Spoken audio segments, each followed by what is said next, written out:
Welcome back to another video. So in this video we will see how you can add your facial recognition or how you can activate your face lock. Okay, so we can do that in Windows 11. So first of all, go to settings. You can search here settings, or you can see the settings icon or search it. Okay, so I'll just click on settings icon. When I click on settings icon, you can see left hand side there is an option, account option. Okay, click on accounts option and you can see the option here, the sign in option.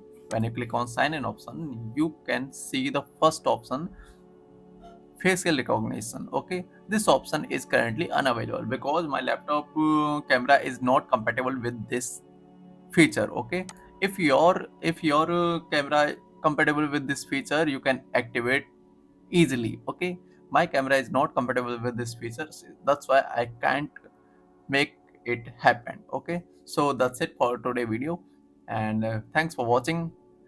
See you in the next video. Bye.